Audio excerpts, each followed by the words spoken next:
Okay, everyone. Thank you for joining us tonight. It is February 7th. It is week 4 of PSC 603, Budgeting and Fiscal Administration. Tonight, we're really going to be talking primarily about the budget preparation, both in our discussion of the reading that y'all had for this week, as well as in the lab session that will follow. Of course, this is very pertinent to me because in my role over the last 20 years, I have worked wherever jurisdiction I've been heavily involved in the annual budget process, in especially managing the budget here in Rocky Mount for the last 15 years. This is my 16th budget for the city that I'm working on right now. So pretty active in this, and a lot to share with you in addition to what you covered in the reading and some of my own thoughts on that. So we'll go ahead and go to the class, to the overview for tonight's class. We don't have a need for introductions because we covered that last week. What we're going to do is go ahead and get into the discussion in the class, and the topics tonight are budgeting process, methods, and analysis. And we pulled this information from chapters 2 and 3 of my Excel, chapter 2 being the logic of the budget process, and chapter 3, budget methods and practices. We will also, at the end of the lecture and discussion portion, have a review of the week 5 assignments. Then we will take a 15-minute break, and we will go into our lab period where we will work with our lab exercise, and that is a preparation of a budget worksheet, which I have loaded. If you go to the Google Drive that I've set up, you will see the folder for lab data sets. And I have loaded a data set for Lab 7, February 22. That's the base data set that I'm going to be using for tonight's exercise. So that's just something to keep in mind in case you want to go through it if you want to be using Excel while working. Are there any questions that anybody would like to bring up or ask before we start with the discussion of the reading?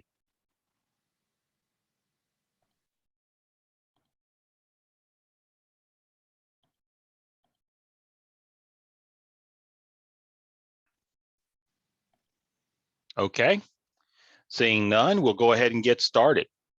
And again, when we talk about budgeting process, methods, analysis, we're going to cover chapters 2 and 3 tonight. You know, at the end of the day, a lot of people think, I mean, budgets. I'm not on this.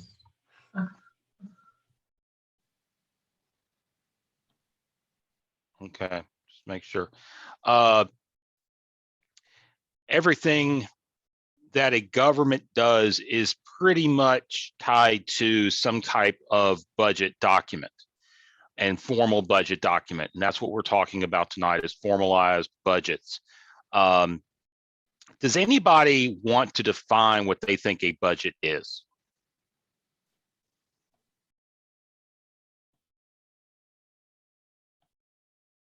Kayla?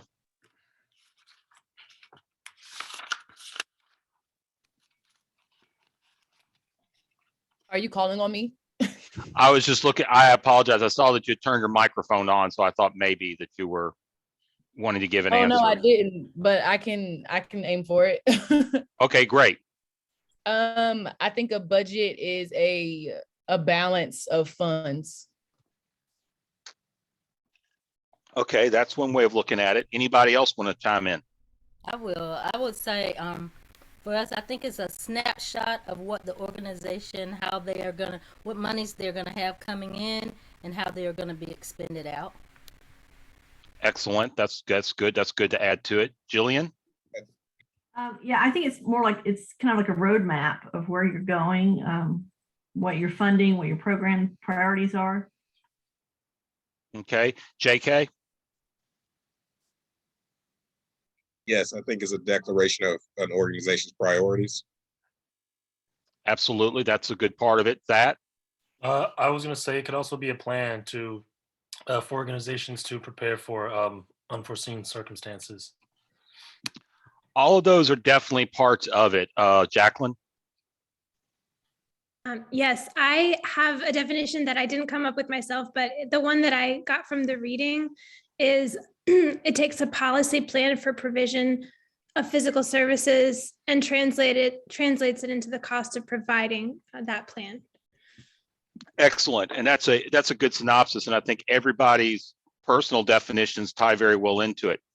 So there's a couple of things that I want to say with respect to budgets and how I've defined them over time.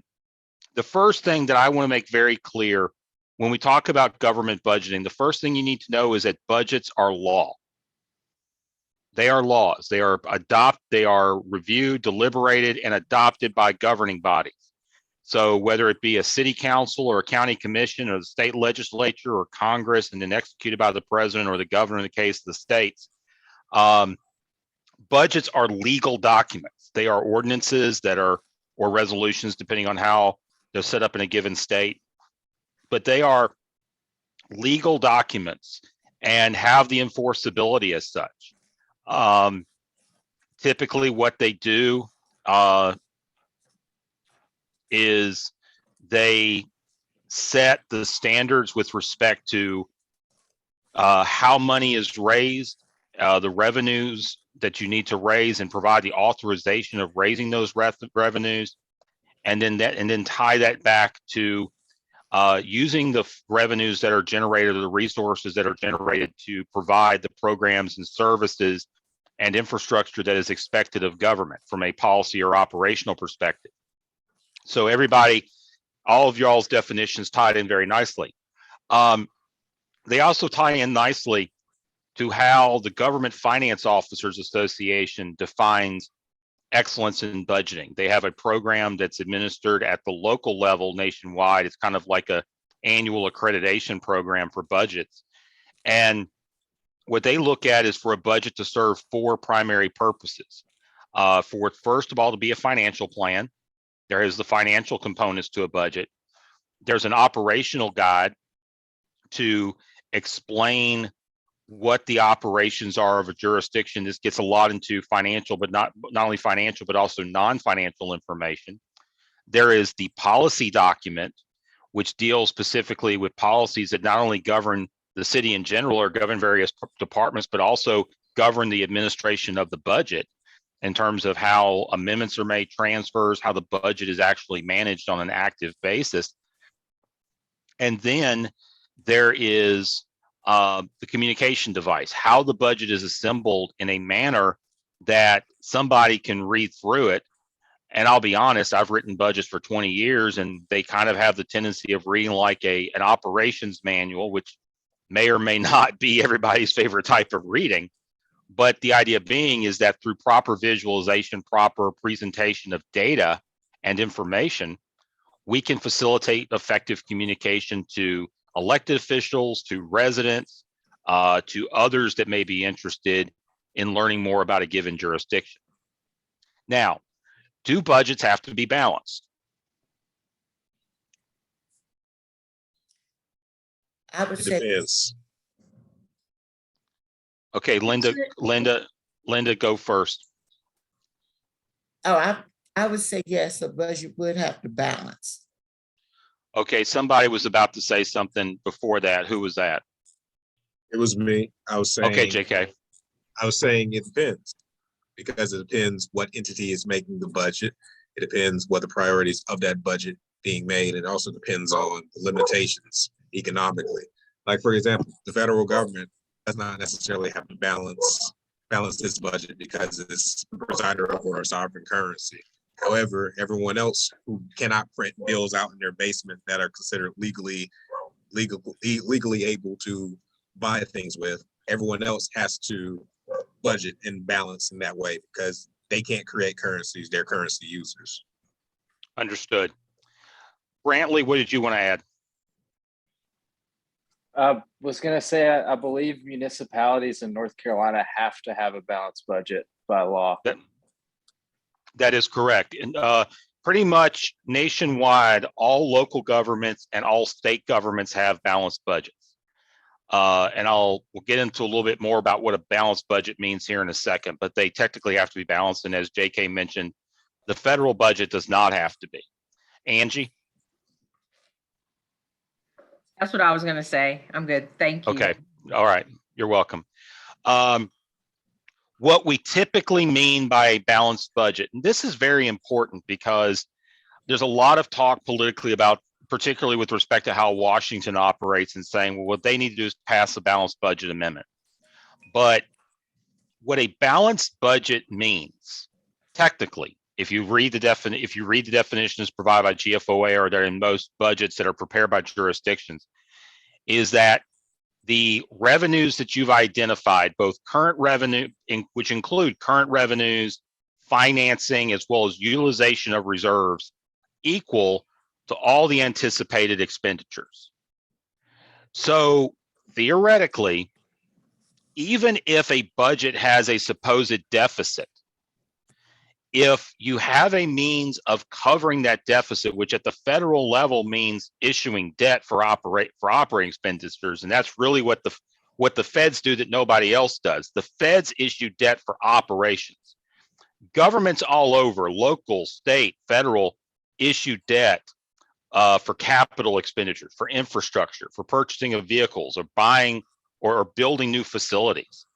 But the big difference is that the federal government issues debt for operating, and they have the capacity to do it, as JK talked about. So somebody could say that all budgets are in fact balanced, because it's when you don't have the resources to be able to cover the necessary expenditures is when a budget is unbalanced. But from the standpoint of how normal people, a lot of people think, and I shouldn't say normal people, but how a lot of people picture balanced budgets, is that balanced budgets mean you're not issuing debt for operations. You may issue debt for capital, but that you're not issuing debt for operations.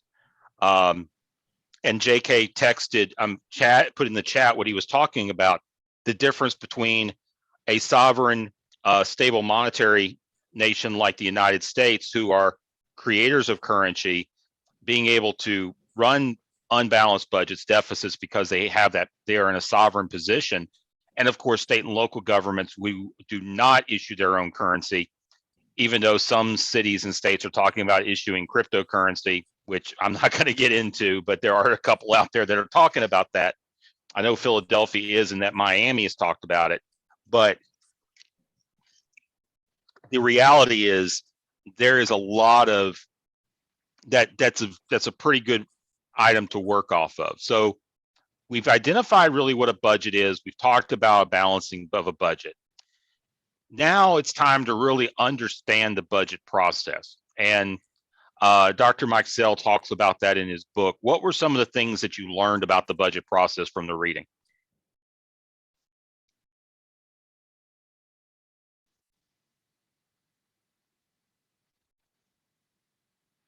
Yes, Hoda. So what I got from the reading is that it includes expenditure plans and revenue plans, and it also includes budget classification, like expenditures are classified according to different categories, like administrative, how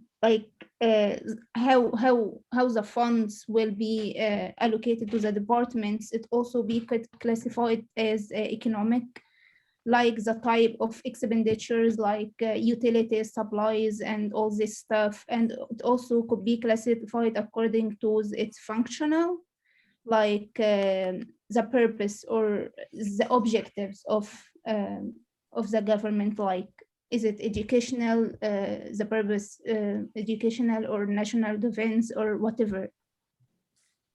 Excellent. Jillian? Yeah, I thought it was interesting that a lot of the budgets are prefaced with a narrative about the theme of the budget. That was something I wasn't aware of.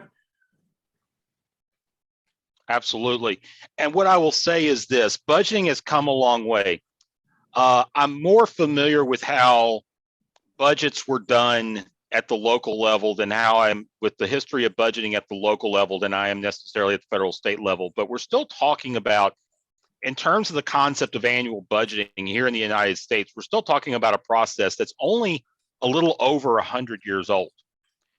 The federal budget itself, on the concept of an annual revolving appropriation process, was not established until, I believe, 1919. That was when the Federal Budget Act was established. And prior to that, the appropriation of funds by the federal government was kind of ad hoc. They raised money when they needed it. They assessed a tax for it, and then they went on. And then something happened in the late 19 teens that kind of changed all that, and that the United States actually established at the federal level a consistent annual form of revenue. Does anybody know what that is? The income tax? That's correct, Grant. They established the income tax constitutionally. They had to pass a constitutional amendment to do it. And they established this national income tax done during the Wilson administration in the aftermath, in the pre-up, including to respond to as well as following up to the events of World War I. And in the process following that, they realized that there was enough established federal governance there that there needed to be an annual appropriation process where Congress and the president and the executive offices and the administration bureaucracy, as you may call it, that were under the federal level all had to work together and formulate a plan for the raising of revenue and the appropriation of expenditures on an annual basis. And that this need to go through some kind of formal process, and that led to the Budget Act. And shortly thereafter, municipalities, counties, and states followed in as well. The real leaders at the local level, among the local leaders, was the city of New York, who established their budgets in the 1910s, 1920s. And this also, so the idea initially was, we're just trying to track revenues and expenditures. We're trying to appropriately plan for revenues and make sure that we have the revenues to cover for our expenses with respect to operations and financing and so on and so forth. With the idea being that the jurisdiction is able to provide, whatever jurisdiction it is, local, state, or federal, is able to provide those resources that it's supposed to without running out of resources to do it, i.e. money. We also have to understand that at this point, we had pretty much, first of all, we had significant urbanization, which required the delivery of more services at the local level. And we had more interaction between federal, state, and local agencies in delivery of those services. And we also had the concept that the dollar had become pretty much the standardized means of monetary transaction. Prior to that, you still had some places where trade was conducted in agricultural products or land or other means. And so there were some, or you had metals.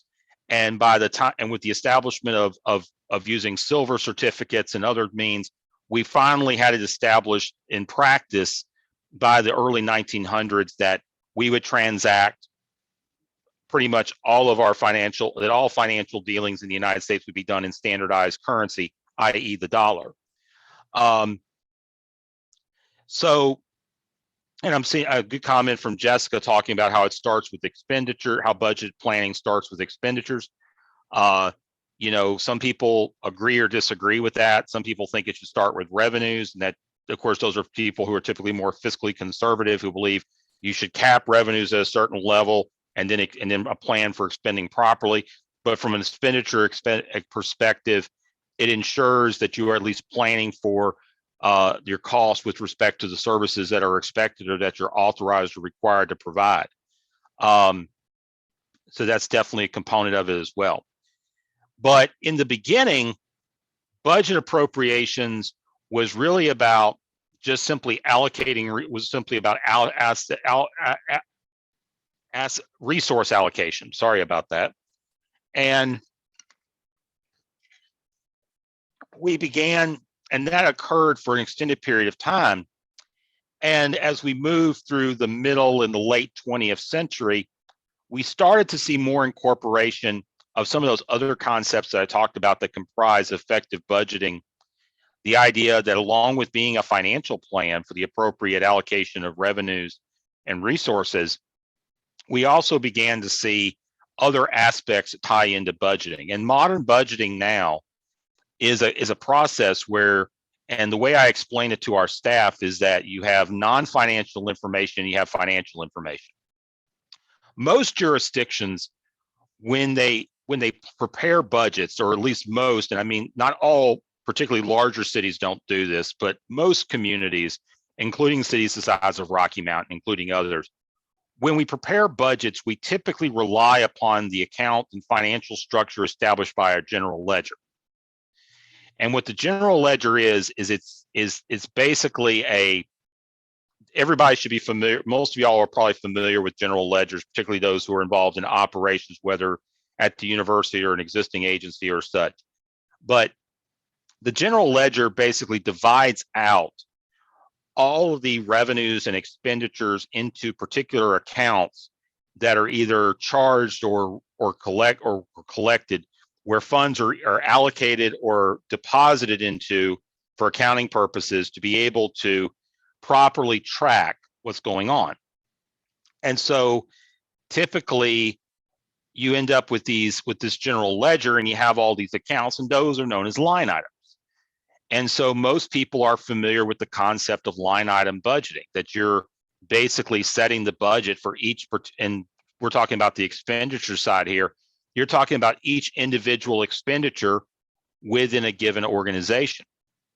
And then to further extrapolate on that, those line items are prepared at kind of this divisional level, which then based on the organizational hierarchy of a jurisdiction, that division then reports to a department, and that department may report to an agency, which then reports to a fund.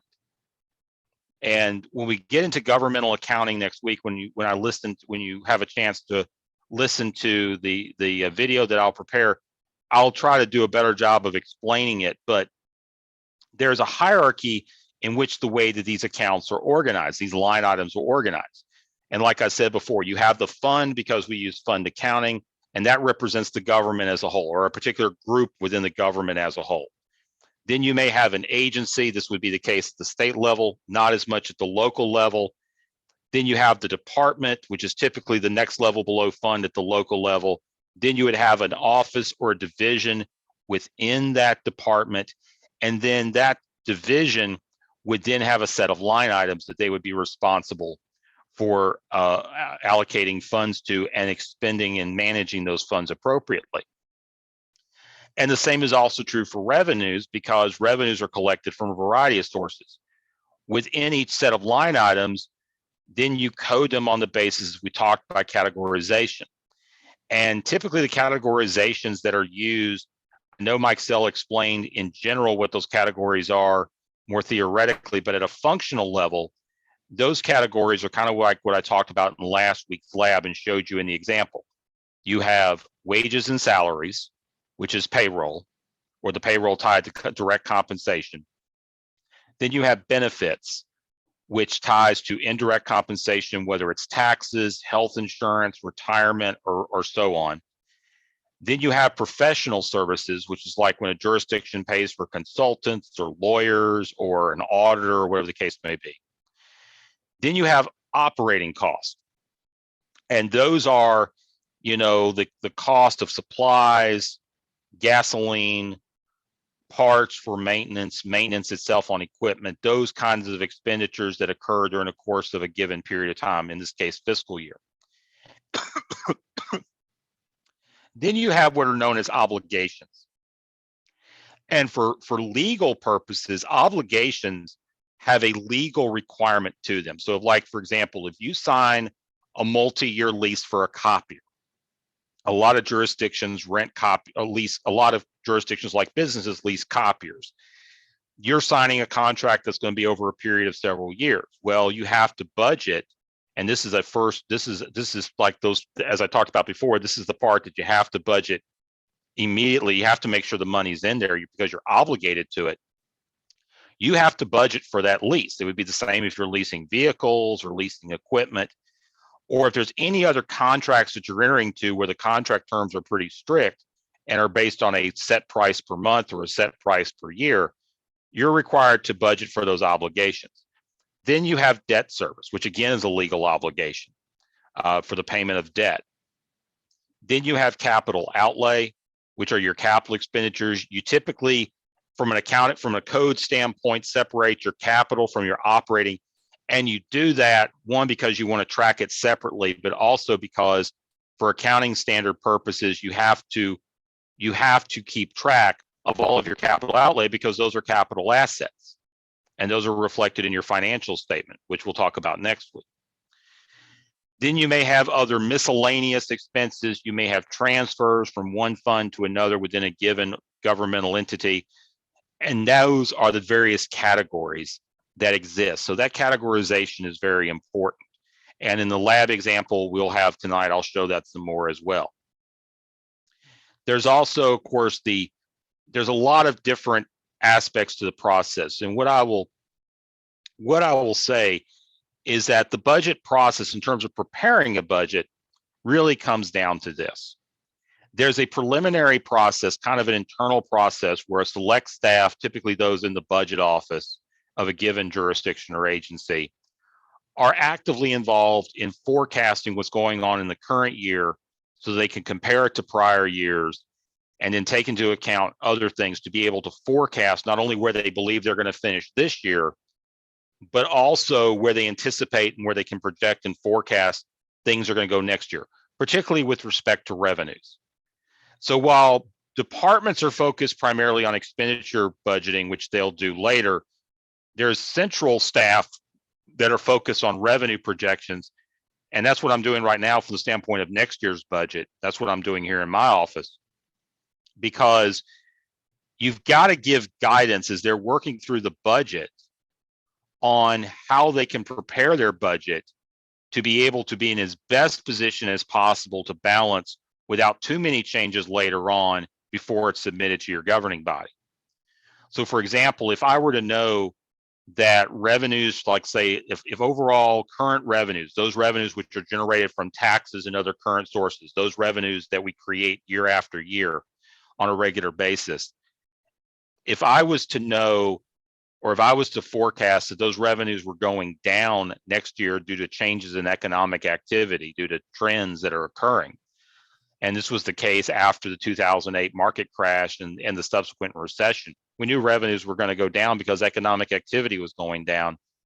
What I would then do is look at that and then say, as I'm directing departments to prepare their budgets, they need to actually reduce their expenditures and say to them, you need to plan on reducing your expenditures compared to what you budgeted this year by a certain amount. Now, if revenues go up, I don't necessarily ask them to increase their expenditures in terms of by a certain amount, but it does happen anyway. You're also tracking how much payroll goes up, because payroll is a, and Cedric, I'll look at your comment in just a second, because I do think it's interesting. Because when you're tracking expenditures, the biggest one you're looking at is payroll. Because as I think I said this last week, payroll constitutes the majority of your budget in general government operations. We're a labor-intensive industry, and there's a lot of work that we have to do. So when it comes to tracking and the forecasting, you're really looking at payroll, because wherever you finished out the year with respect to where people's salaries are, with respect to where their benefits are, that's the baseline to start forecasting where you're going to go next year. So for example, our city council, in response to some of the challenges we're facing with staffing, similar to other jurisdictions and all employers right now, back in November, they approved the 4.5% cost of living increase. And that took effect in December. And so we're having to really focus on projecting what those payroll costs are going to look like at the end of the year, because that's a significant increase compared to where we were with payroll this year. Now, we have a lot of vacancies that enable to balance it out this year, but it also means we're going to have a higher expectation of costs next year. So there's kind of a lot of planning that goes on at a centralized level to kind of give guidance to departments so that they can then go into the preparation process where they're given proper instruction, proper guidance in terms of how they can prepare their budget. They're given time to prepare their budget. It's actually required under the North Carolina Local Budget and Fiscal Control Act, is actually required that they prepare their budgets for municipalities at the municipal level. That the department prepares a submission that's reviewed by management, which is then adjusted and corrected. And Correct, JK. It's for what I was explaining is forward guidance. I was just going into a little more detail. But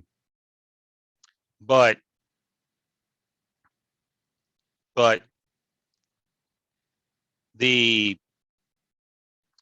thinking here for a second. The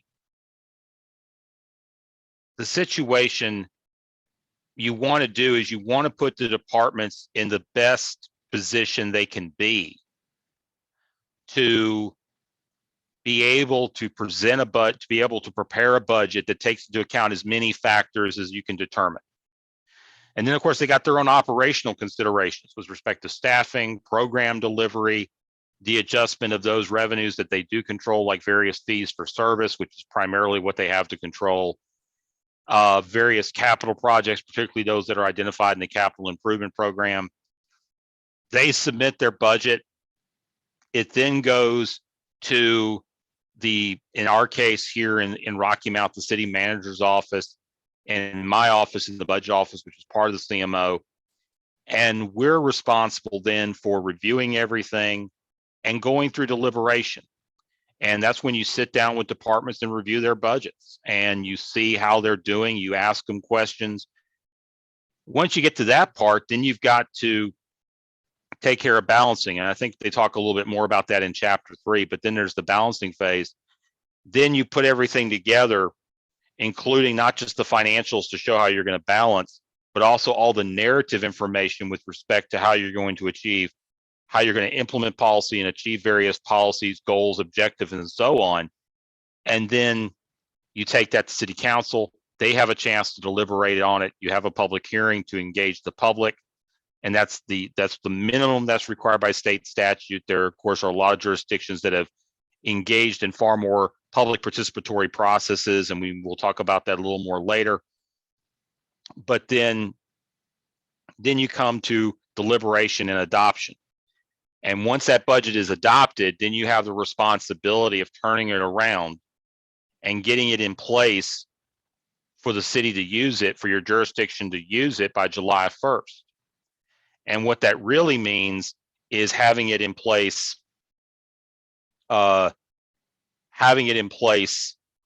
the general ledger, because it's the general ledger that is used by departments within their financial software to be able to properly manage funds.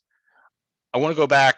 I want to look at Cedric's comment just a little bit. Can you communicate the program's intentions to the future? And Cedric makes a good point. There's a lot more that governments could do, and I would certainly say federal that a lot of this is not done, particularly at the some of this is done at the federal level, but there's a lot more that could be done with respect to policy and program intentions in the future. You know, a lot of times it's kind of limited and it's kind of short-term thinking. And the reason I will say that is typically because here budgets are treated in very short time frames, whether it be 12 months, which is the annual fiscal year, which is used by almost all North Carolina municipalities, or it's a biennium or equivalent to 2 fiscal years, which is used by the state and used by a handful of municipalities. The most significant, which I can think of, is Greenville. But there is a tendency that a lot of times when it comes to budget communication, and I would especially say this at the local level, there's kind of a near focus attempt. And I would say, and this kind of gets into a discussion from chapter 3, but this is part of the politics of it, because a lot of times politicians are more near focused or short-term focused in terms of their thinking. And that's not to say there aren't long-term focused or politicians that think more long-term, but the reality is most politicians, if when you look at data, are typically more short-term thinking. And because the way that fiscal years are structured, the fact that we evaluate our financials and our financial performance on a fiscal year basis, and maybe subsequently at the quarterly basis or the monthly basis in some jurisdictions, we look at it quarterly. There are jurisdictions out there that look at it monthly, which I think is going too far. that kind of focus on the shorter term to make sure that everything is in good shape and that you're progressing well has a tendency to deviate focus away from the long term. That's just a thought. Autumn asked the question, what are the pros and cons of the 2-year? So a lot can change in the time frame as you talk about. And like, for example, even when North Carolina's General Assembly uses it, and even when Greenville uses it, they adopt a 2-year budget, but there's typically in that second year, before the start of that second year, there's a revision. So while they do have a financial plan that's adopted by council for a 2-year period of time, they do make changes after 1 year. The legislature does that as well as municipalities. The pros of it is that if it's done properly, you're reducing the amount of time that departments as well as other people that are involved in the budget process have in terms of actually preparing the budget in a formal process, because you're only going through that process every 2 years. Now, it could be a slightly longer process, but generally speaking, it's not. So there's a time and resource savings, and that's particularly true for the departments. You also force some degree of longer term thinking, because a department may come forward and say, we want to add a program, but we're not going to add it until year 2.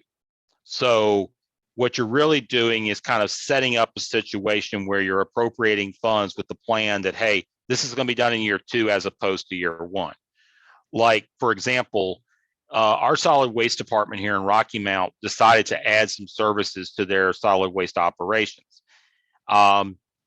Because we're an annual budget city, and because of where we were with respect to operations at that time, we recognized that if we were going to increase fee assessments in the current fiscal year, that we needed to initiate the service in the current fiscal year. So instead of a 1-year extension of time to get the service started, we were only able to give them 6 months.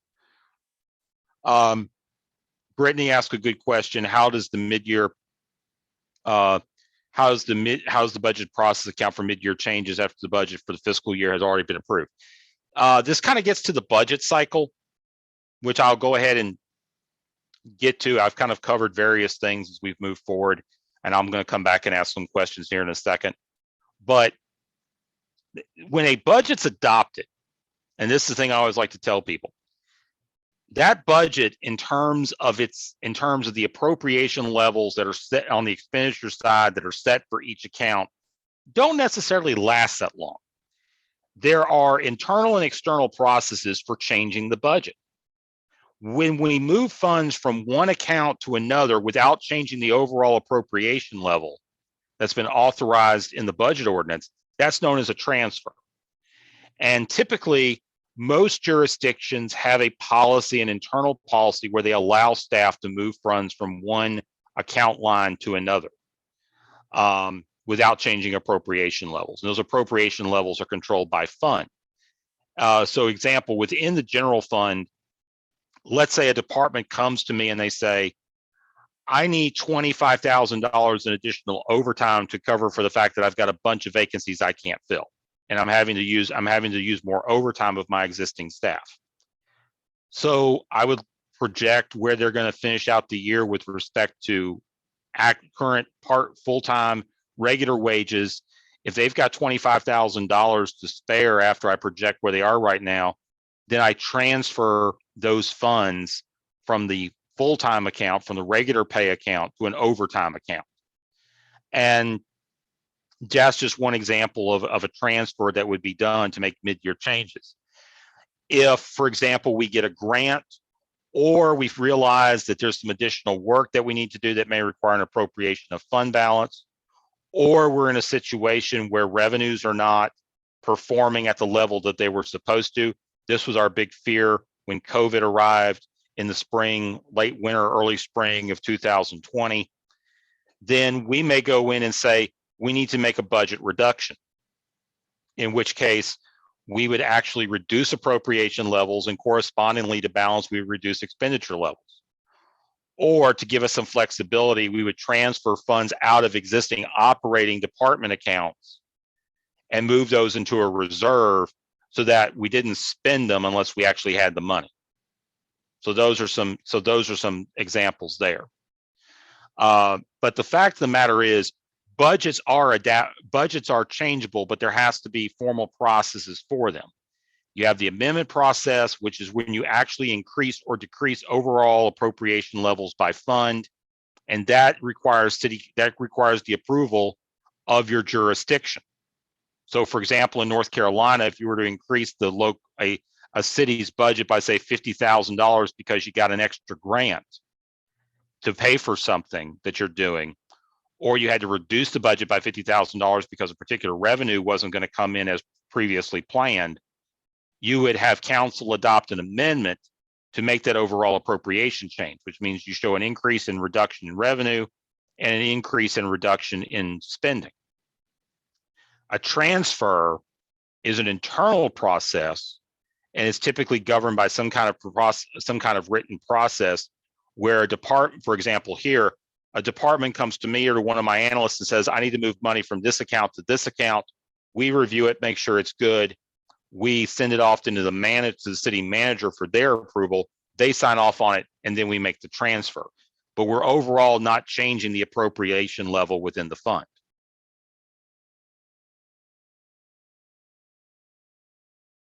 So let's backtrack a little bit and talk about budget logic. I was interested in how Mike Sell approached this. What were some of the thoughts, some of the concepts and keys that you walked away from after reading this section of the text?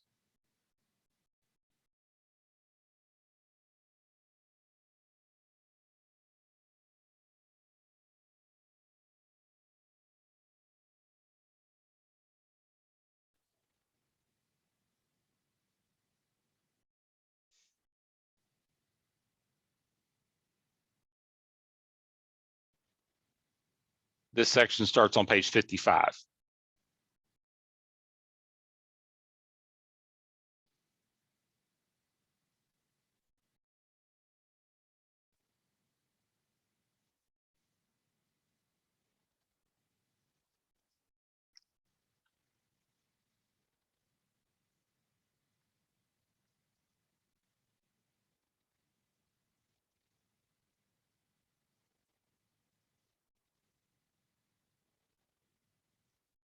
Something that stuck out for me was, I thought it was interesting that Mike Sell points out that it's not necessarily a good thing if you reach the end of the fiscal year and you haven't used all of the funds that were allotted to you, because it basically means either your budget was done in a way that you were giving money that you did not need, or you weren't giving the services, I guess, when you're discussing local government, you weren't using the services or giving the services to the public that you should have been in the way that you should have. Right. The idea, our general idea when it comes to how we want to perform at the end of a fiscal year is obviously we want to have raised a little bit more revenue than we've spent, because you're always trying to contribute to your fund balance, to your reserves.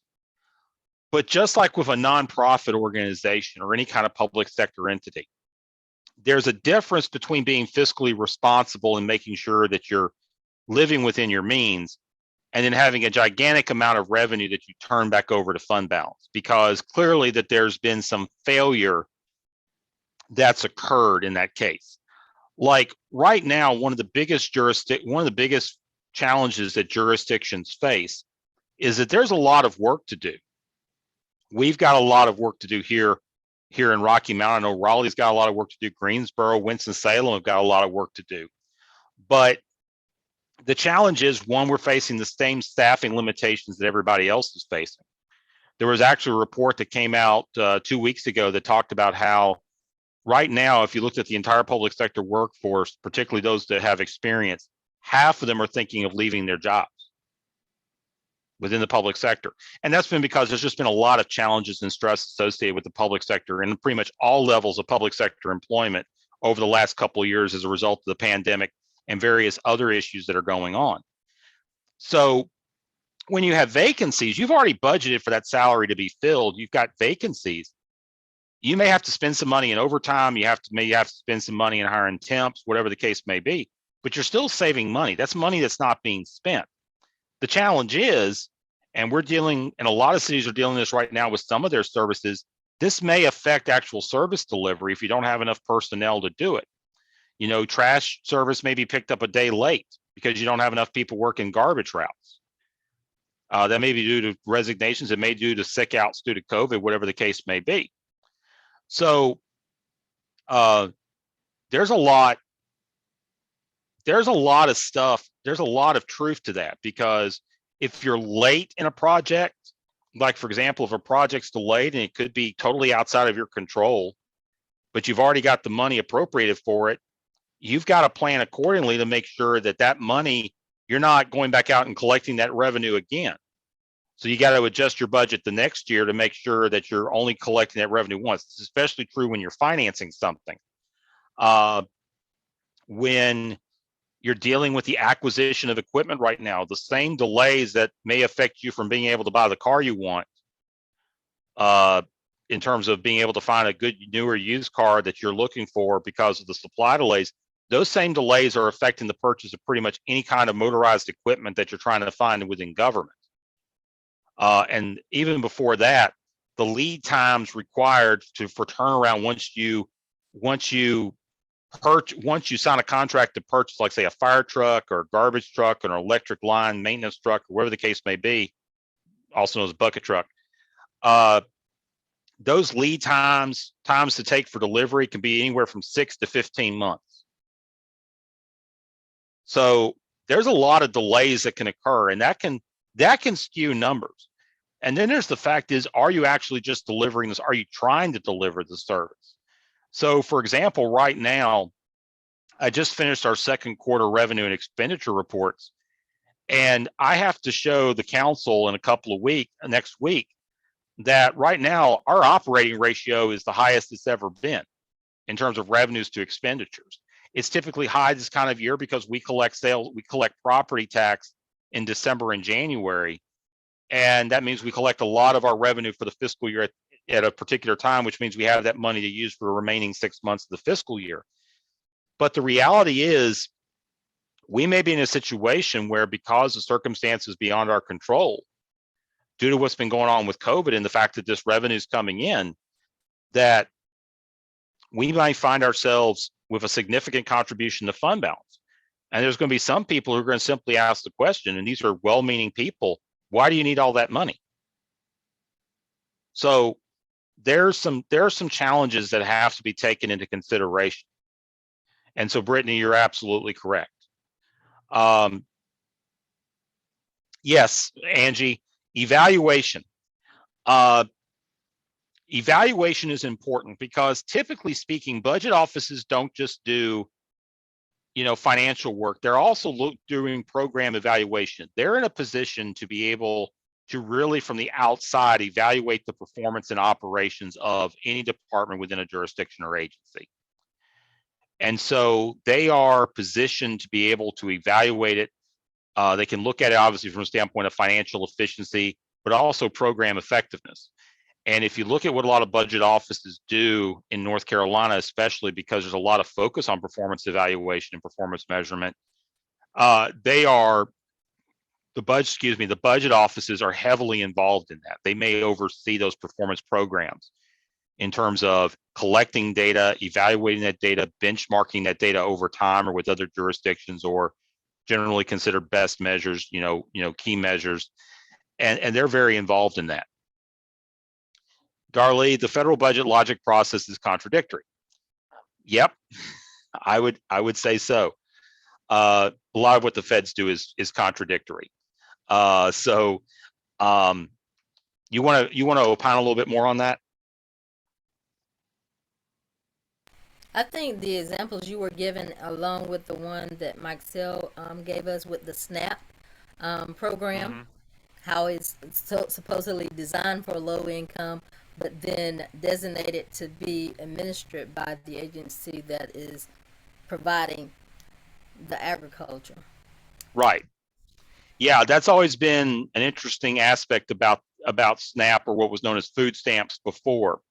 That is a key challenge, because food stamps started as a USDA program.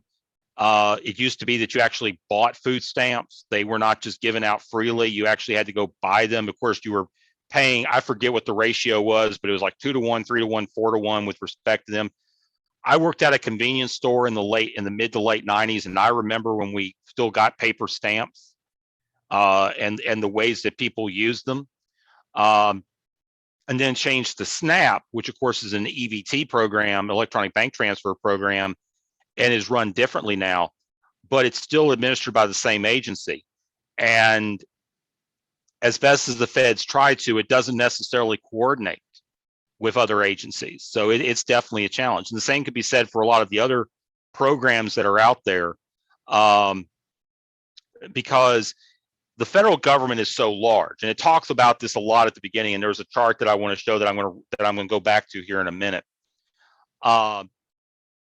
about just how large the federal government is with respect to our overall economy.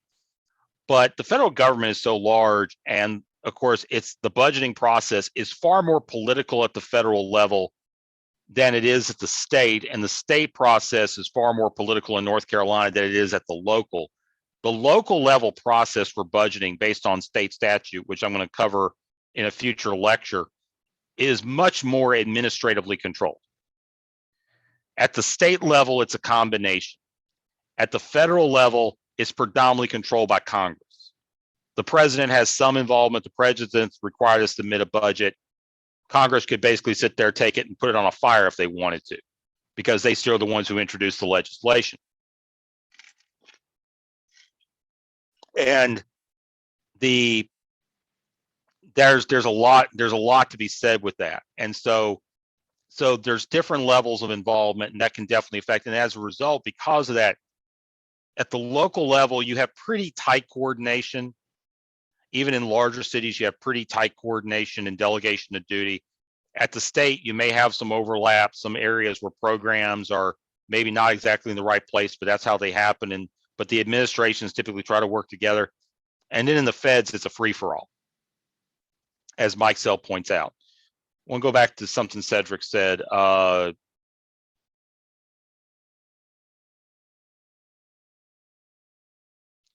So Mike Sell is absolutely correct. And it gets back to something else that's important to understand here in North Carolina.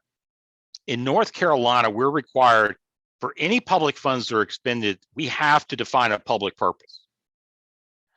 That is something that's very important. In fact, on any purchase order or payment request or anything like that, there is a statement on there that is basically that we sign. It's pretty much a state mandated statement that this is for a public purpose. So one of the things that we have to do, and 99 times out of 100, it's straightforward, but there are those times where we really have to be very careful to make sure that what we're doing is for a public purpose, that there's a public intent to serve the community or serve our residents and taxpayers with respect to that. So I think I've covered everything here with chapter 2. Are there any other questions that anybody has with respect to chapter 2?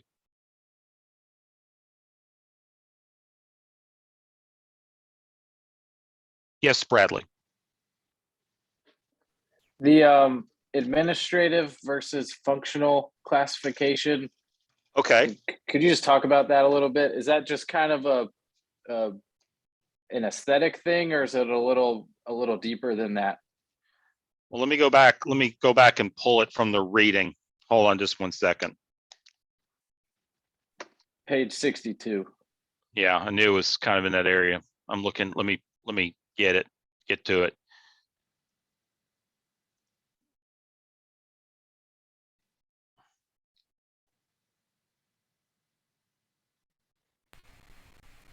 What's your question again, Bradley? I missed it.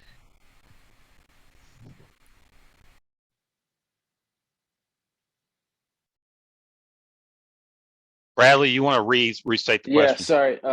Just to get a little more clarification on administrative versus functional budget setup. Is it is an aesthetic thing just a way of showing information, or is it a little more involved?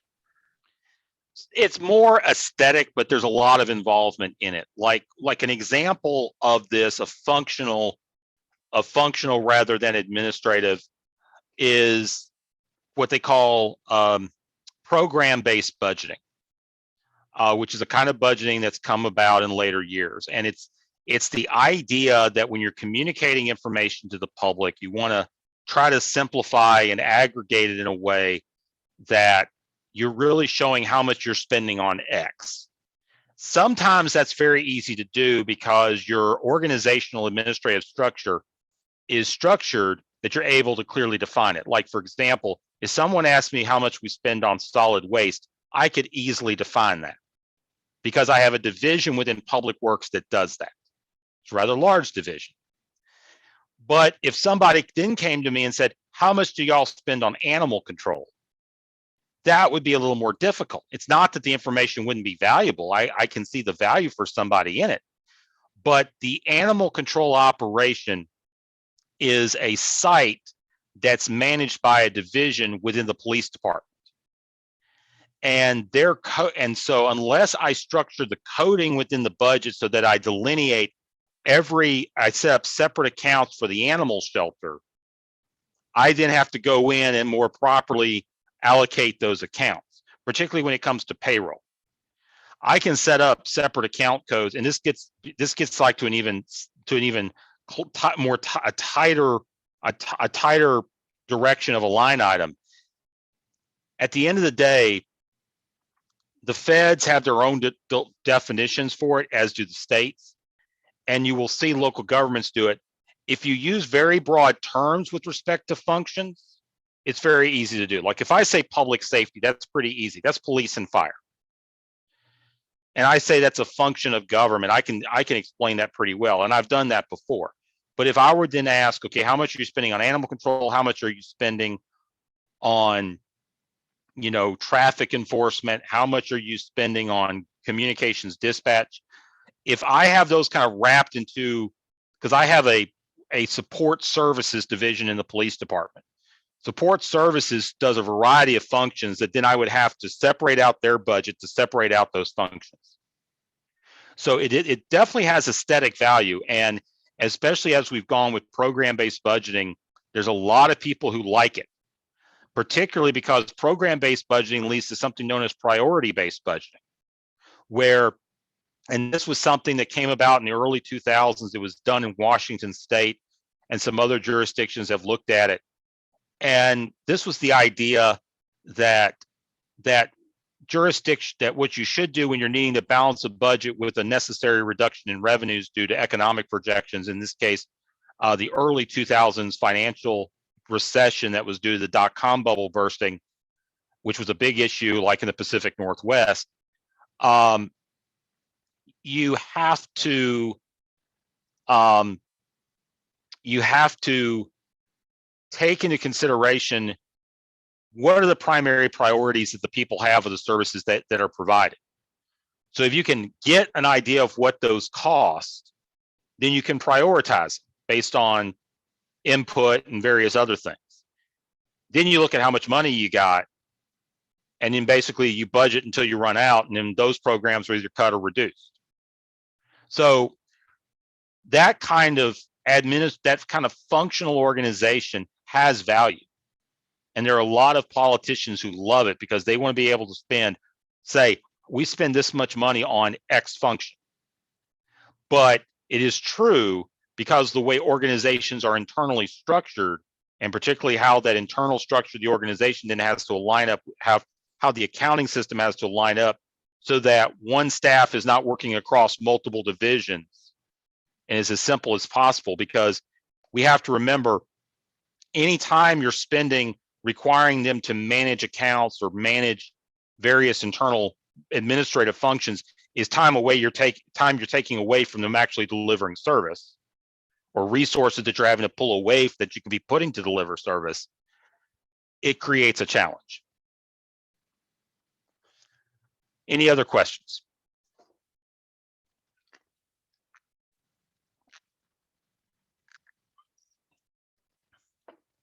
Okay. So let's go to chapter 3, which talks about budget methods and practices. So Mike Sell makes a good point here on page 106. The first principle about budget is that narrative comes before the numbers. And he's absolutely right in this regard. I would say that this is not typically how budgets are done at the departmental level. We have to remember that people are human and that human nature wins out a lot of the time.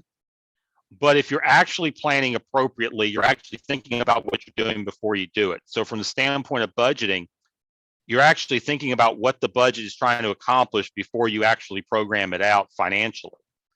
And as he says here, because many public finance offices are apprehensive about preparing the budget estimate, this section will violate the first principle. It will discuss the numbers first. Just don't develop your budgets in this order. But it's still important. So he makes a point here how budgets are prepared in future years, which means that you're going to have to apply forecasting.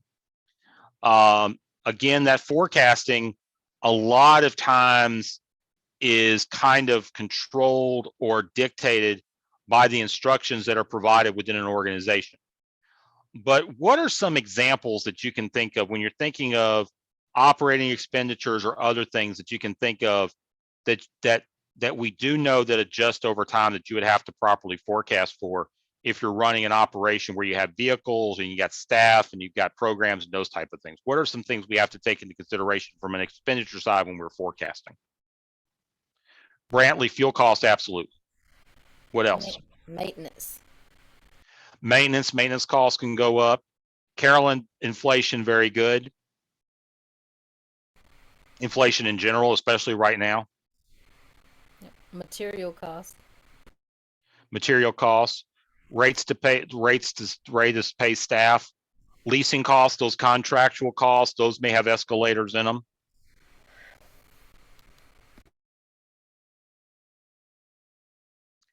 Changes in technology, good, Sam and Winnie. There's a lot of factors we have to consider. For example, one of the factors that I have to consider is we, as most jurisdictions are in North Carolina, are part of a statewide pension system. It's called the Local Government Employee Retirement System, also known as ELGRS. And it kind of runs parallel to the state employee retirement system. So we're managed by the same people, but we have two separate funds. And per statute, employees contribute 6% of our pay to the system, and then the jurisdiction that's the member is responsible for the rest. That amount that the jurisdiction is responsible for has increased significantly since I started. 15 years ago, the amount that the jurisdiction was contributing was less than 5%. This year, currently, it's about 11.5%. Next year, it's going to be 12.5%. So that 1% increase, that 1 percentage point increase, I have to plan for that as well. And they're kind of going with a multi-year plan on that. So that's kind of something that I know in advance. Brittany is correct. Increased demand for services.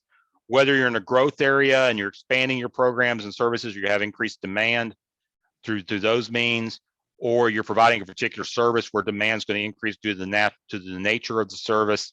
Those are factors that have to be considered as well. So there are a lot of factors that go into forecasting, and these growth rates have to be defined. And the means by which we do it are pretty simple. We're not very, we're working with Excel almost exclusively.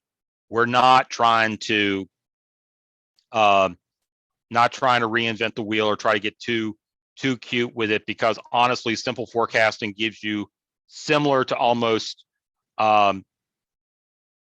other things. Brantley, I'll come back to your question in a second.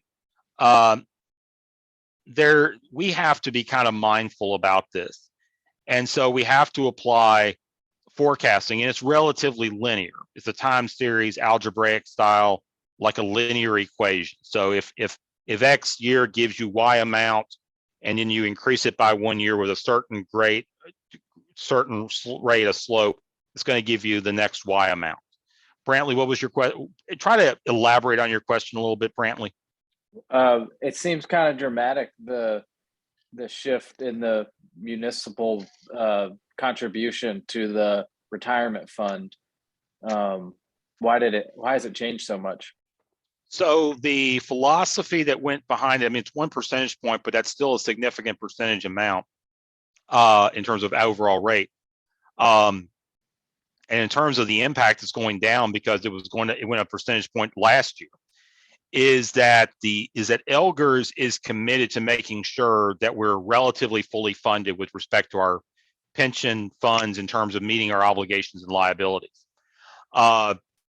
One of the biggest issues nationwide are the health of the state and local pension funds. North Carolina overall is in a very healthy position when it comes to pensions. And I want to separate that from retiree health because they're two different animals.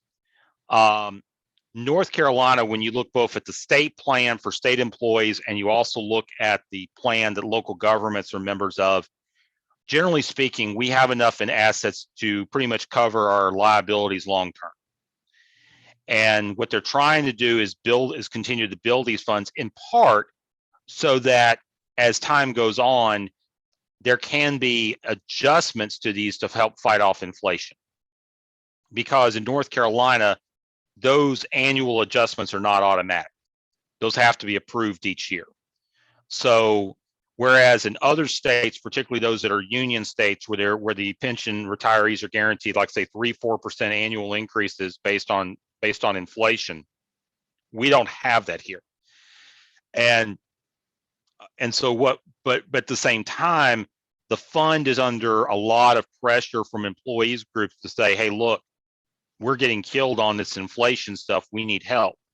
And so like this year, they are approving an increase, but they've made very clear it's a one-time only increase.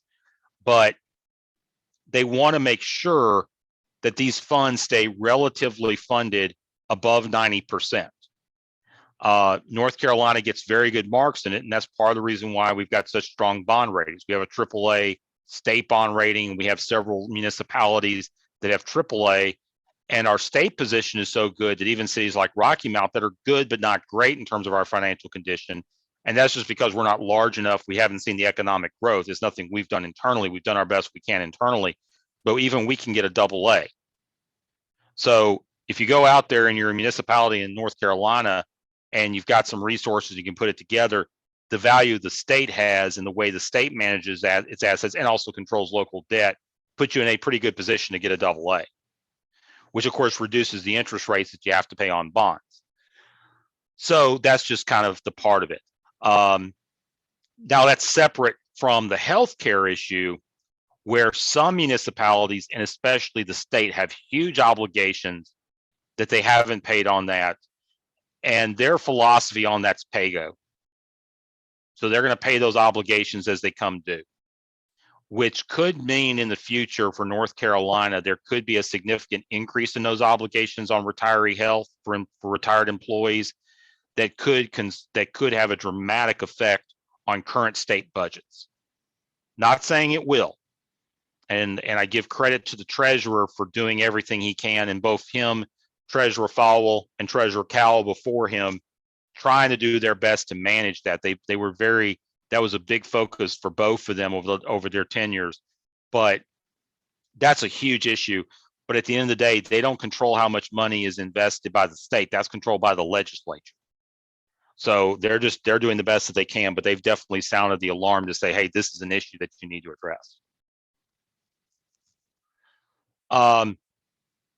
We will get to forecasting specifically and how to do forecasting a little later on in the lab exercises, but it is something that you have to keep in mind. You have to factor growth when you're doing forecasting, and I'll show you kind of how to do it from a budget preparation example a little bit later on in the lab. I've talked a bit about budget requests and preparing them. A lot of that request is driven by the instructions and the directives that are provided by management within a given organization. how much leeway or how much minimal leeway is provided in how they can prepare budgets. As someone who manages a budget office, I try to restrict that leeway as much as possible. And the reason why is, one, I want to minimize the amount of time the staffs have to put into it and creating additional material, but I also want there to be as consistent of a process across departments. If you give your departments too much leeway, you may end up with 12 different looking budget presentations. And then it becomes very difficult to be able to take all that information in and properly analyze it across the board, because your job at the central point is figuring out how to make all this stuff work. As I tell people, balancing a budget is like packing a suitcase, a carry-on size suitcase for a week-long trip. And some of you may think I'm crazy for doing that, but I've done it once, but I'm a guy. So the reality is that, there's stuff that you got to have in the suitcase. There's stuff that you want to take in the suitcase. There's stuff that your grandmother's not going to be happy with if you don't bring it with you. You're sitting there trying to work all this out, but then you also know at the end of the time, as you stuffed it in and done all the measurements to make sure it fits through the metal detector, because you're too cheap to check your bags when you're flying Delta, you're sitting there and you're sitting there with the fact that there may be one or two items and it's like only one's going to fit, and you got to stuff it in there. And I would say it's more three-dimensional than it is two-dimensional. A lot of people like to look at budgeting from a two-dimensional perspective, but I look at it more from a three-dimensional perspective, because there's a priority that also fits into it. And as we all know, when we're packing a suitcase, there is the possibility to make it grow just a little bit more. There is the ability to squeeze it up and get just a little bit more out of it. And that gets to revenue forecasting and a lot of other stuff that I'll talk about later, but it is possible. Review, really you've got to have an appropriate review process that enables departments to provide feedback and really be able to effectively and objectively argue for what they need. And then you, in a budget office or in the manager's office or whatever the executive level office is, has to take that information in and find a way to properly evaluate it across all departments. Naturally, some departments are going to have higher priority than others. If you've done the appropriate political assessing in advance, you know what those things are that your elected officials are focused on. It may be public safety, maybe housing, maybe infrastructure, whatever the case may be. But you got to think about that, and you've got to tie that into the reviewing process. And then that leads to the planning. And as I described with the suitcase, the balancing of the executive budget. In North Carolina, as I said before, based on general statute, if you have a council manager form of government, which most hundreds of, at least 100 jurisdictions in North Carolina have, and pretty much any of them that have any sizable population, the manager is responsible for submitting a budget to council. The council doesn't create their own budget. They take the budget and then they may adjust it and adapt it and review it, but they're accepting a budget that's provided to them by the chief administrative officer, or chief executive officer, in this case, the city manager. It's a balanced budget. It's planned appropriately. And as we talked about with respect to the narrative and the operational planning, the consideration of policy, all that communication is directed. Typically, when you read a budget document like this one right here, which is our budget for fiscal year 2022, it reads, like I said, like an operations manual. And the first thing they read is something that's either known as the budget message or a budget letter. And it's a letter that's addressed from the manager, typically written by someone like me, but addressed from the manager to council, saying, this is how much we want, this is how much we're asking for, and this is how we're going to spend it. And it's a narrative letter. You're going into why we need to do this, how we're responding to what your interest and priorities are, and so on and so forth. If your jurisdiction City Council has a very well-defined strategic plan where they have thought about what their goals and objectives are as a body. That pretty much serves as the guidelines for how you prepare a budget. So those are the kind of things that are tied into how you plan and appropriately balance for an executive budget. Mike Sell then gets into these final 2 points with respect to managing budget execution as well as audit and evaluation. Exodus, did you have anything you wanted to add?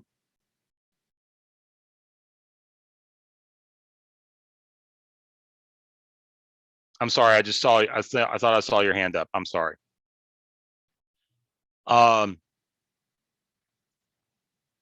it comes to managing execution, what were some of the things that Mike Sell talked about in that?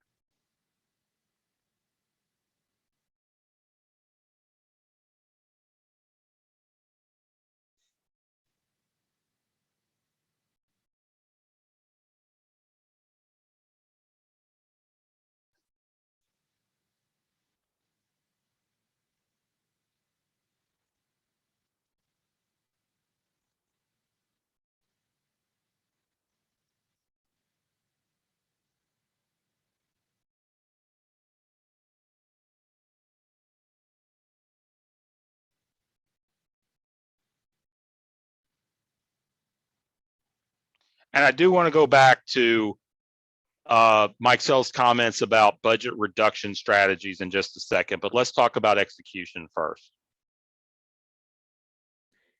So I think the chapter talks about how the budget will be controlled inside the agency.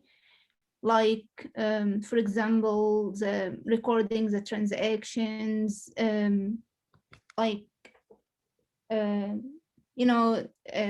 divide the responsibilities among the staff, and yeah. Absolutely. There are 3 types of controls that he talks about. And this also ties into the internal controls that you have within an organization. And Sue Ann, very good. You have preventative controls. These are on page 132. Preventative controls are established to block actions that would violate standards.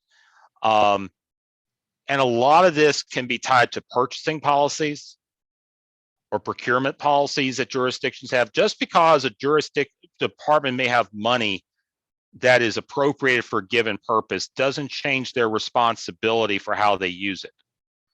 There are going to be various policies that are going to be tied to, say, purchasing. And that means that you're going through an appropriate process, whether it be bids or RFP or whatever the case may be, or informal quoting or whatever the matter is, depending on the funding level. And what those processes do, along with evaluating the vendors that does it, it also includes the ability to actually evaluate what you're doing with the project.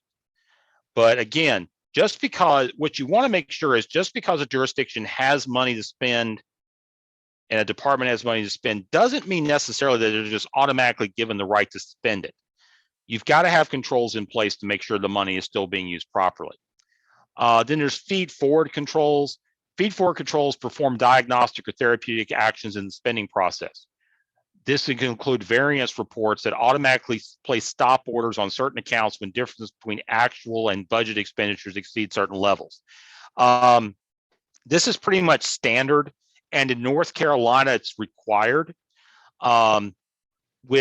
Particularly with the modified accrual system of budgeting, which we'll talk about next, modified accrual system of accounting, which we'll talk about next week. But you have internal controls at each account line item that if I had $25,000 and I as a department try to spend 26, it's not going to let me be able to encumber or be able to reserve that money for that given purchase. So then I either have to go back and get a transfer, or I got to figure out a cheaper or an increase in appropriation, or I got to figure out a different way to do the project that I can do it for under $25,000. That's a huge challenge when it comes to construction projects or anything that involves that type of, or materials and labor, because those inflationary factors in the market in those is highly volatile. The third one are feedback controls, which start corrections into the budget cycle for the future. The comparison between budget expenditures and actual expenditures within a fiscal year is important information for those preparing, reviewing, and directed budgets. I have a former assistant city manager who's now my interim city manager that whenever he does budget review, he likes to look at what was spent the prior 3 fiscal years. So he doesn't necessarily look at what was actually appropriated in the current fiscal year, even though that's the baseline for starting forward. He wants to see what was actually spent. And the reason why is he feels like he can always find some ways to get some additional gap in funding by looking at that. That's a trick that he uses. I want to go back, and this starts on page 129 to making budget reductions for fiscal sustainability. And I just want to offer some commentary. The ideas that Mike Sell presents are pretty common. When you're facing a situation where because of a revenue reduction or because of a dramatic increases in necessary expenditures, whether they be debt service, other obligations, personnel costs, whatever the case, a lot of times you got to find ways to cut spending on a broader basis than simply making some small adjustments here and there. And there's certainly different strategies you can use. Strategy one he talks about is the concept of across the board reductions. Generally speaking, this has been a long-standing practice and a lot of people use it, particularly politicians, but also a lot of jurisdictions use it. It enables you to kind of get the broadest involvement possible. But again, in the modern looking evaluation of budgeting from the standpoint of priorities, it's kind of counterintuitive to the idea of prioritizing certain programs and services that the public provides if you do across the board. So it has value to some extent, but not as much. The second one is kind of more the direction that we're going, which is to make centrally determined reductions in certain expense categories or divisions or departments as the case may be. You know, he talks about here from a categorical perspective, you could decide to cut personnel expenditures by 1%. Utilities could be cut, I don't know how in most cases, and so on and so forth. So you could try it from a categorical perspective. You could also try it by focusing on particular programs and services that are provided that may not be of as high of priority as other, programs and services. Postpone all new programs, very common practice that occurs. Slow or stop capital spending. This is probably, in my experience, the most common strategy used. For example, in 2020, when we were preparing the fiscal year 2021 budget with uncertainty created by COVID, we decided we were not going to purchase any new vehicles. So that put us, and we had already suspended purchasing other new vehicles the prior year because of COVID. So that put us 2 years behind in vehicle replacement. This is very common, and honestly happens still to this day, even the fact that things like known as deferred maintenance on building structures and other forms of infrastructure are often delayed, and that can create problems, but they're not as noticeable as program cuts, which get a lot more response in the public. Infrastructure cuts can have significant impact, but program cuts are more visible. Number 5, fire people, furlough people, leave vacant positions vacant, pay people less, cut benefits. I would say typically the thing you try to avoid more than anything is firing people. That's like the last thing that you do, period. You don't want to send people out the door. We've never done that here as far as I know. Following the 2008, there were these temporary these once a week furloughs that occurred where jurisdictions in various places, we didn't do it, but others basically put people on 4-day work weeks, but only paid them for 4 days. So they could get the 5th day if they had vacation or sick time, but otherwise they only got paid for 4 days a week. Leaving vacant positions vacant is a very common practice. Again, it can have significant negative externalities with respect to overtime, worker morale, ability to deliver services, and so on. You typically are not ever put in a position where you can pay people less than what they're already making. unless they're furloughed, and especially if you work in other states where they have contract agreements, you definitely can't pay them less. Benefit cuts, oftentimes that there's two ways in North Carolina you often see benefit cuts. One is that North Carolina, for local employees, there is a 401k plan available, but unless you're a police officer, that contribution is discretionary to a jurisdiction. That contribution level can be cut or increased by the jurisdiction. And there were a lot of jurisdictions that cut that after the 2008 crisis as a way to save money. Another benefit that often gets cut is health insurance, not getting rid of health insurance, but certainly changing the benefit plans. Whether it be actually cutting benefits or restructuring benefits, such as moving people away from a PPO plan to an HSA plan. Those are definitely some strategies that have been used. Drawdown supply inventories, that does happen some degree, but is not, that one I don't recommend. Number 7, suck it up and make the hard choice. That's Mike Sell's way of saying that you've got to prioritize and that's something you have to consider. And then last but not least, more revenue. Nobody ever likes to hear it. I would say the most common, that's less something you see in general government, but for some reason, when it comes to utility operations, enterprise operations, because they have to make money or they're supposed to cover their own cost and not, and be relatively business oriented, when push comes to shove, rates get increased. And even when it comes to revenue, while raising property taxes is oftentimes not what a lot of people consider, there are various fees and other things you can increase that would be adjusted. Brittany talking about that would be difficult during an election year. Absolutely. You kind of know what you can work with in a given period of time, and in that which you don't necessarily know that you can get away with or get or be able to do. Shouldn't say get away with, that doesn't sound right. Audit and evaluation. Want to touch on that real briefly. You know, as I like to tell people, typically a budget office or budget operation is working with 3 budgets at one time. The first is the budget that you're actively managing. Your goal with active management is to the best degree possible actually achieve the outcome and the results that were intended when the budget was adopted.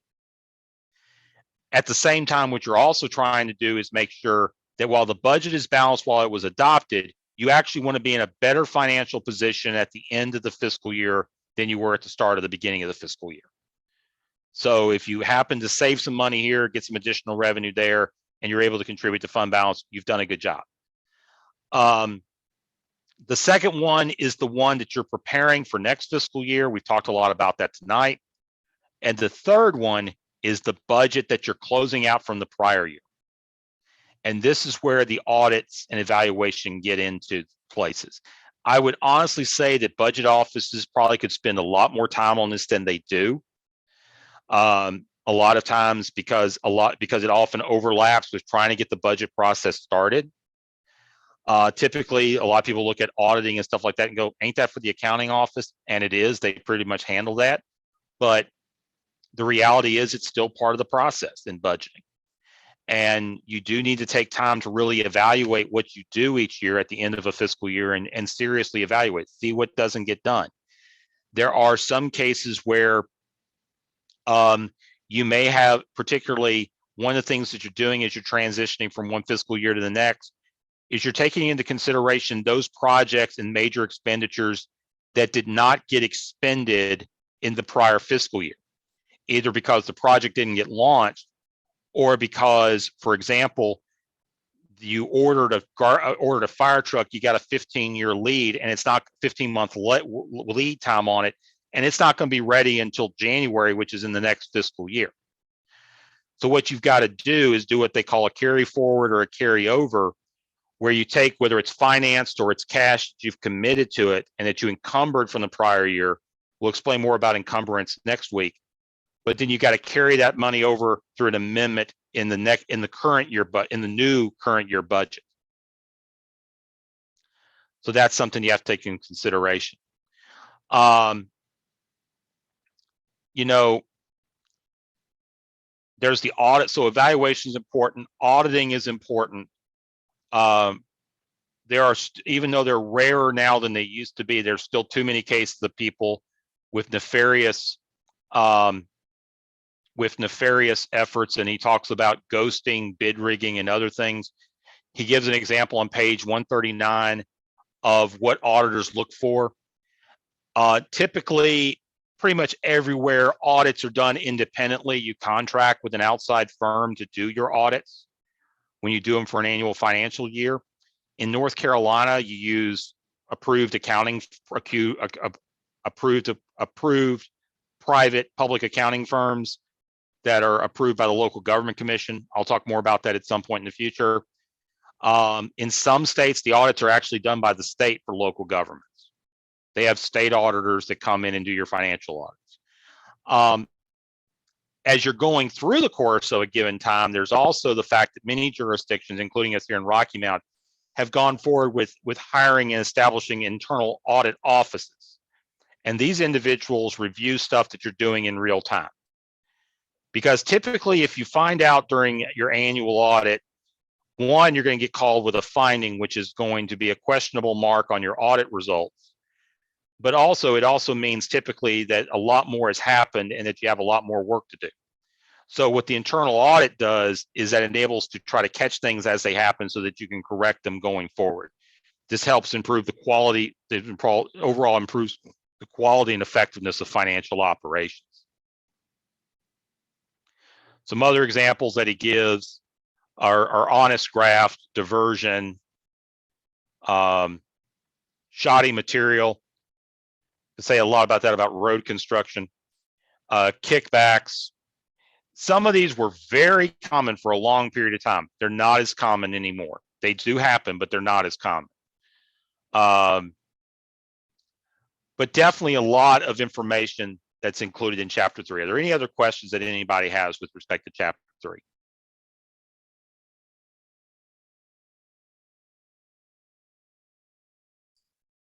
Why is it not as common anymore? Because you have more control systems in place. Particularly when it comes to financial controls, the standard controls that are used within accounting offices have changed dramatically. I would say that that's the biggest factor. There's also greater regulation and legal consequences associated with it. So the structure has built up in most places, not saying everywhere, but in most places, where one, the punitive measures that can be taken, but also the controls that are in place within a given organization and their oversight prevent it from happening.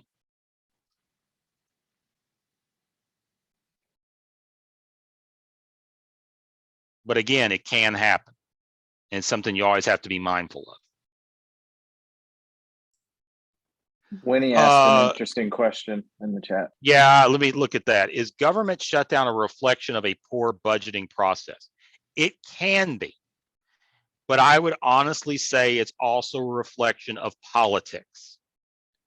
Most of the shutdowns that I have seen, federal, and we're talking mainly federal, because North Carolina actually has provisions that if the budget doesn't get adopted on time, like it didn't this past year, that there's still a standardization that they basically just follow the appropriations from before. They have that in law, so we don't have to worry about shutdowns. In my opinion, when you look at shutdowns, those are political. Those could be considered ignoring budget processes, but they are not necessarily a reflection of poor budget processes. Those are political because they're pretty much driven by political interests from elected officials and not staff failure.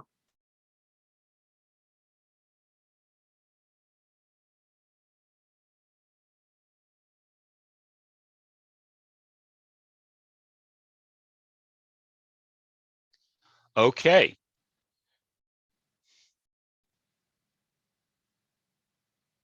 So I had a slide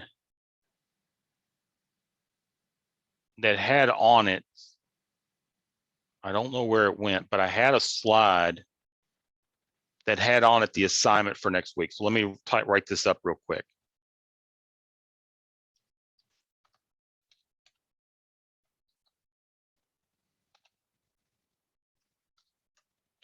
First of all, as we talked about, next week's lecture and lab sessions will be pre-recorded, and I should have them available Monday morning, the 14th.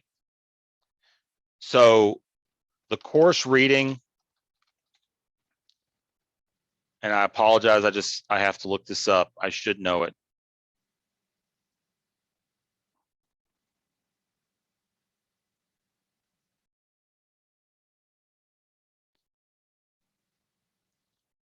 We're going to be focusing on governmental accounting.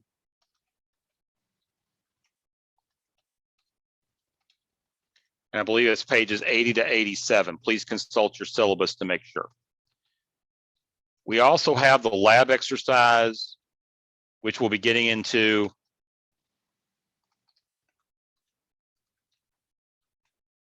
after the break.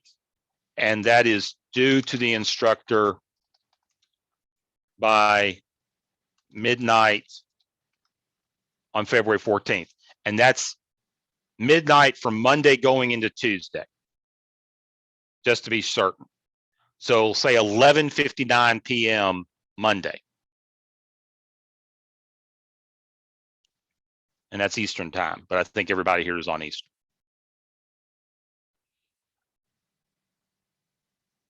So are there any other questions before we get to break?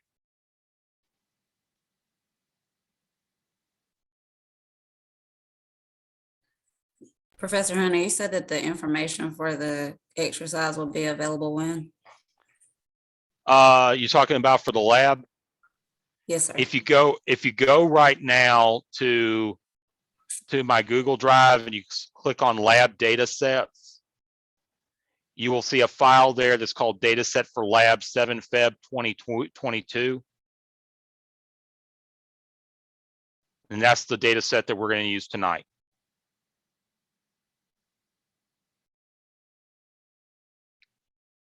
So this one right here that's now in blue.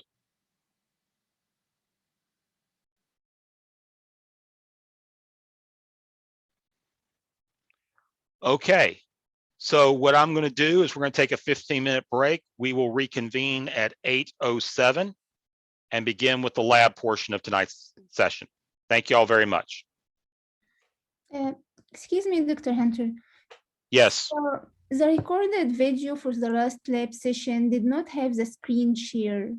So it will be more helpful if you can have the screen share in the recorded video so that we can, follow the steps. On the lab. Okay, I will make sure about that. Thank you. Okay.